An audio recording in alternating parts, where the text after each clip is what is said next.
नमस्कार मित्रांनो, MPSC brothers या मराठी यूट्यूब चॅनलवरती तुमचं सर्वांचं स्वागत आहे।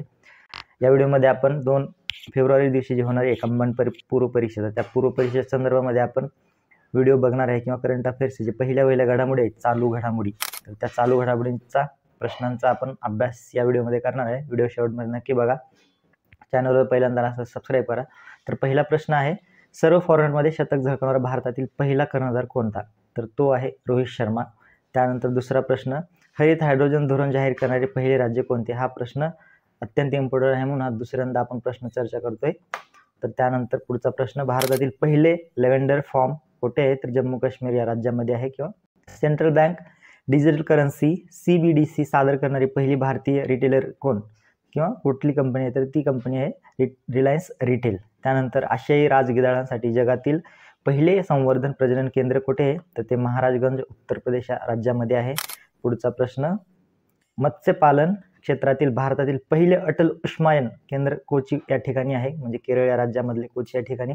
ग्रीन बॉन्ड जारी करणारी देशातील पहिली नागरी महानगरपालिका कोणती? हा अत्यंत महत्त्वाचा प्रश्न आहे। हरित धोरण आणि ग्रीन बॉन्ड जारी करणारी पहिली देशातील पहिला नगरपालिका बॉन्ड इंडेक्स कोणता आहे? IBMX हा आहे।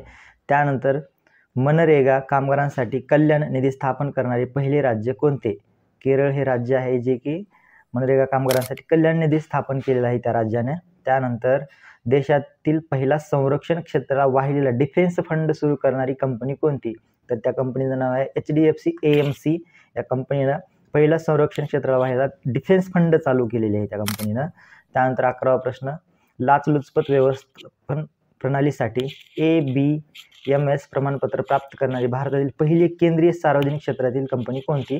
तर ती आहे ONGC, oil and natural gas corporation जी आहे, तर ती कंपनी आहे जिनं सार्वजनिक क्षेत्रातील कंपनी, तर त्या कंपनीनं चालू केलेले प्रमाणपत्र जे आहे तर ती ONGC आहे। त्यानंतर 12वा प्रश्न आहे, 1 लाख कोटी रुपयांचे बाजार भांडवल ओलांडणारी भारतातील पहिली एअरलाईन कोणती आहे?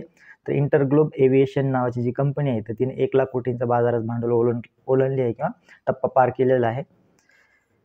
13वा प्रश्न, स्वतःच्या संस्थात्मक क्रमवारी आराखडा इन्स्टिट्यूशनल रँकिंग फ्रेमवर्क सुरू करणारे पहिले राज्य कोणते? हे केरळ हे राज्य आहे की ज्यांनी त्यांचं स्वतःचं इन्स्टिट्यूशनल फ्रेमवर्किंग समान नागरी संहिता मसुदा तयार करण्यासाठी समिती स्थापन करणारे पहिले राज्य कोणते?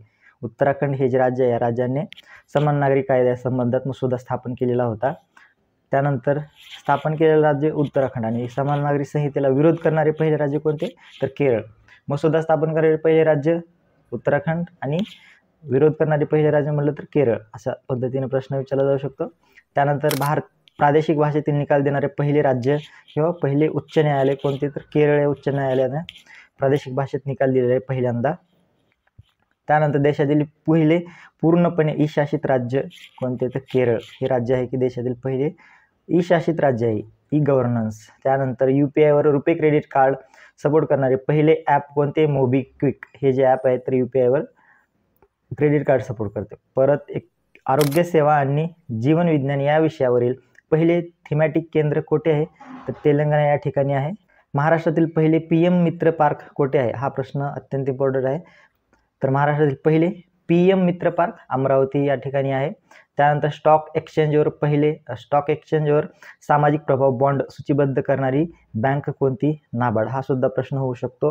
बघा, स्टॉक एक्सचेंजवर पहिले सामाजिक प्रभाव बॉन्ड सूचीबद्ध करणारी बँक कोणती आहे? तर ती नाबार्ड ही आहे। इको फ्रेंडली डेबिट कार्ड सुरू करणारी पहिली बँक कोणती? एअरटेल पेमेंट बँक ही जी आहे तर इको फ्रेंडली डेबिट कार्ड तयार केलेलं आहे त्यांनी। त्यानंतर 23वा प्रश्न, कामगारांसाठी कल्याण निधी स्थापन करणारे पहिले राज्य हे झाले केरळ।